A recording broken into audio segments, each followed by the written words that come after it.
Good afternoon, everybody, and welcome to another edition of the RotoBaller Radio Waiver Wire Series. I'm your host, Anthony Aniano. Happy to be with you here today as we take a look at some pitchers available on the waiver wire for Week 18, the week beginning Monday, August 8th of your fantasy baseball season. Full disclosure, recording this the morning of Saturday, August 6th. So some things can change between now and then, so just be mindful of that. All right, everybody. As always, use the Yahoo roster percentages as my starting point. Try to keep it at or below 40%. And guys, don't forget, go to rotoballer.com right now. Sign up today for any of the premium passes. Check out all the free content there as well, whether it's baseball, football, MMA, eSport, NASCAR, PGA, basketball, sports betting, DFS, or season long. Rotoballer.com is the place to be. RotoBaller's premium draft kit for your fantasy football season is now available and includes 15 exclusive tools, including the new Team Sync platform. Import your fantasy teams, sync your league settings, and get custom advice. Get customized rankings, projections, and cheat sheets for all formats. For a limited time, get your NFL Premium Pass for 50% off, and then use my code ACES for an additional 10% discount. Head over to rotoballer.com right now, sign up, and like they say, start rotoballing like a boss. All right, everybody? Don't forget, like and subscribe to the YouTube channel. Tons of great content. Hopefully you watched the hitter video. If you haven't, make sure you check it out. A ton of video, football, ADP content coming out from me. And then once the NFL season starts, I'll be covering the NFL waiver wire right here on YouTube. Download the app. It's free. Take advantage of it. All the great content you get at rotoballer.com right there on your phone. All right. Let's talk pitchers. It's good. Monday, August 8th is what we'll be seeing. A couple of starters and a ton of relief pitchers to talk about today. Let's get through the starters first. Veteran Jose Quintana, now of the St. Louis Cardinals. Nice first start for them as St. Louis pushes down the stretch for either a wild card or even potentially overtaking the Milwaukee Brewers for the NL Central. Jose Quintana is 35% rostered on Yahoo. His next start is August 10th at the Colorado Rockies. Now, over the last 14 days, he's thrown 18 2/3 innings with 15 strikeouts. It's just over 7 Ks per 9 innings. Okay, his ERA has been fantastic over those 18 2/3 at 0.82 with a whip of 0.70. And on the season now, Quintana, a resurgent season for Quintana. 96 strikeouts and 109 innings pitched. That's 7.9 Ks per 9 innings. An ERA of 3.39. Now, the expected ERA, xERA, is just over 4.02. Not terrible. A whip of 1.23 and a batting average against of 242. I'm not afraid of going into Colorado anymore. Doesn't terrify me. The Rockies lineup doesn't terrify me. Quintana, a nice matchup August 10th at the Rockies. Up second, and I love the upside of this next pitcher, Nick Lodolo of the Cincinnati Reds. I watched him pitch when the Reds were at Citi Field against the Mets. Big, tall, lanky lefty, and he was dominant against that Met lineup. Okay, the strikeouts are there. Not going to get many wins in Cincinnati. Hunter Green, by the way, on the 15-day DL. So you lose some Ks if you've had Hunter Green on your roster. But Lodolo at 34% rostered, in my opinion, grossly under-rostered. Now, full disclosure, he's pitching later today as I record this, August 6th against Milwaukee. So if you're watching this on the 7th, you go, Aniano, what are you talking about? He was terrible against Milwaukee. Or, Aniano, you nailed it. He was dominant against Milwaukee. The numbers are even better. I will say this, though. After this start on the 6th, I will at the very least stream him wherever possible August 11th against the Chicago Cubs. I'm going to pick on the Cubbies. Sorry, Cub fans. Okay, over his last 12 innings, coming into before this start later today, 16 strikeouts in his last 12 innings.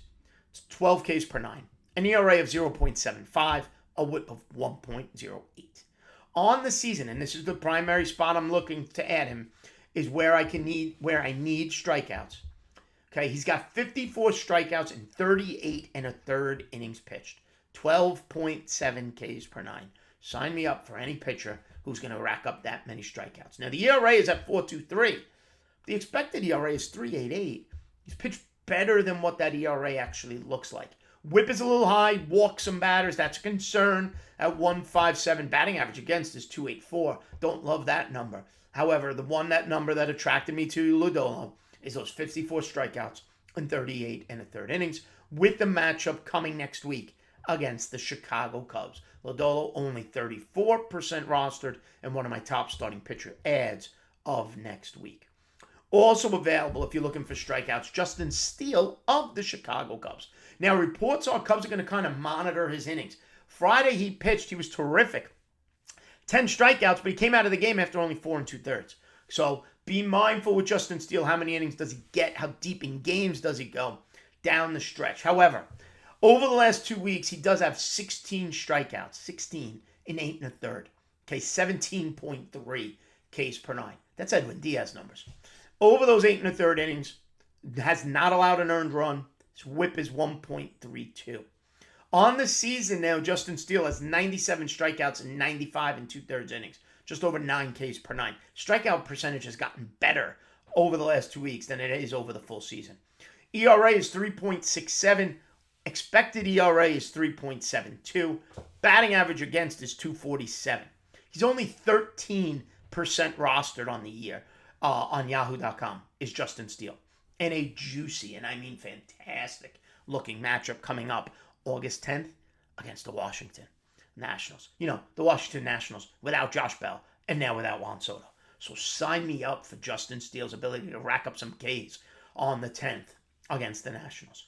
And finally, my fourth starting pitcher before I hit the relievers, just returning from the injured list, I believe Friday, Edward Cabrera of the Miami Marlins, 36% rostered. Goes 5 innings in his return from the IL, 8 Ks, 14.4 Ks per 9. Doesn't give up an earned run. His whip in that game was 0.60, so he was fantastic in that matchup against the Cubs on August 5th. Now, his next start slated to be August 11th. A little bit tougher matchup against Philadelphia. Tough to run through Philly the same way it was to run through Chicago, although it is a team that does tend to strike out a bit. So Edward Cabrera can put up some Ks there.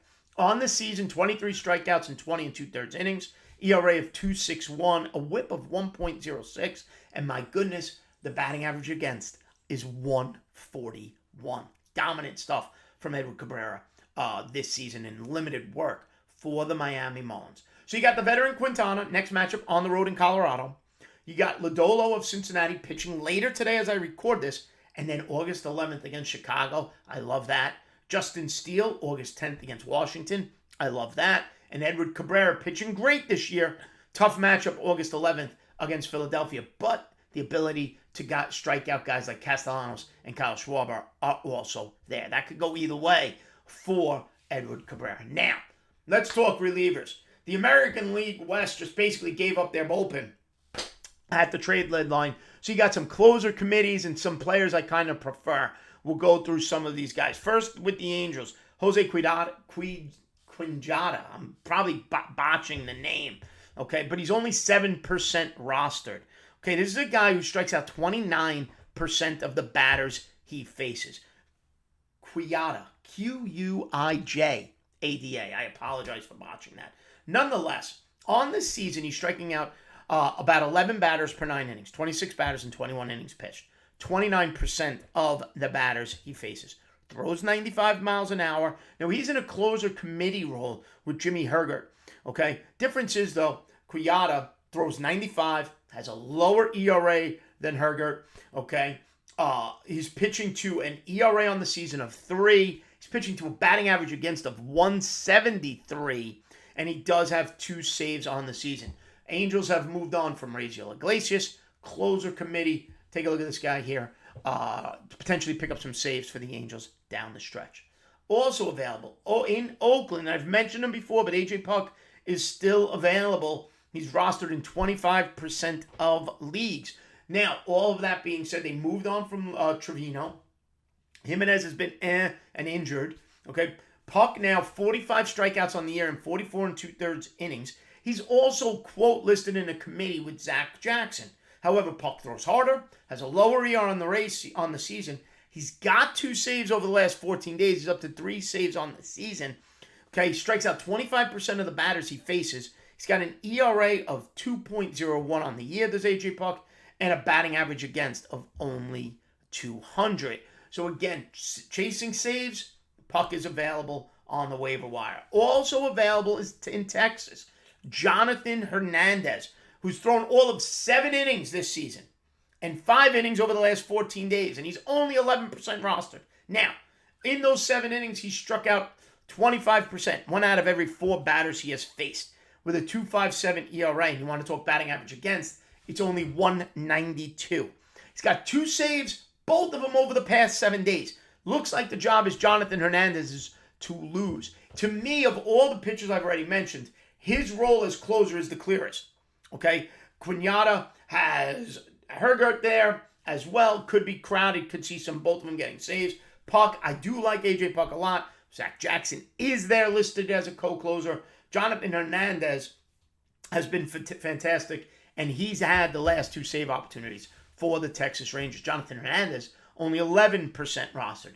Other closers to be mindful of, I'm a little less excited about. Rowan Wick now in Chicago, with Robertson out to Philadelphia. Rowan Wick, 13% rostered. Strikes out 21% of the batters he's faced. He's got 4 saves. His ERA, though, was over 4 at 4.23. Who knows how many opportunities he gets for the Cubs. In Pittsburgh, Bednar hits the IL. You're going to have a situation with Will Crowe, who's 15% rostered, and Yerry De Los Santos, who's 1% rostered. Will Crowe is striking out 23.5% of the batters he faces. Yerry De Los Santos striking out 24%, so essentially the same. Both Will Crowe and Yerry De Los Santos have ERAs in the 3s. Crowe's a little bit lower.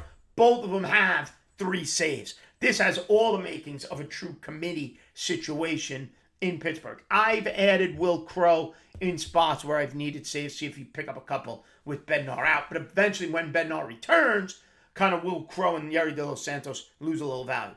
And then a last-minute addition to the list, Mark Melancon of Arizona has been officially removed from the closer role in Arizona. Ian Kennedy, now they say it's going to be a committee in Arizona. However, Ian Kennedy has picked up 2 saves this week, for the Arizona Diamondbacks. He's up to 6 saves on the season. He's 8% rostered, 21.9, let's call it 22% of the batters he faces he strikes out, with an ERA of 3.06. Now, none of these are closers on good teams. Well, I'm aware of this, but they have, these teams via trade have opened up, or demotion have opened up the opportunity for saves. Quinata of the Los Angeles Angels is my pick over Jimmy Hergert. Throws harder, lower ERA, has a chance for saves for the Angels. A.J. Puck of Oakland is my pick over Zach Jackson. Jonathan Hernandez is my choice in Texas. Probably my overall choice, too. If I have to put more fab in on anybody else, it's probably going to be Jonathan Hernandez in Texas. He's probably my number 1 closer to add this week. Rowan Wick of the Cubs. Short-term, Will Crowe, Yerry De Los Santos of Pittsburgh. And then the veteran, Ian Kennedy now in Arizona. Starters, Lodolo, Justin Steele, Edward Cabrera, Jose Quintana as well. Guys, don't forget, head over to rotoballer.com, sign up for that premium pass, use the promo code ACES. Okay, like and subscribe right here to the RotoBaller YouTube channel. And don't forget, download the app on your phone. Follow me on Twitter at Aniano Fantasy. Tune in each and every day on SiriusXM Fantasy Sports Radio. And work that waiver wire. Good luck down the stretch. What do we got? About a month and a half left of your fantasy baseball season, depending on how you do it. And then we talk football. So, all good stuff. All right. Have fun, everybody. Stay smart. Stay safe. We'll see you next time. Have a good one, folks.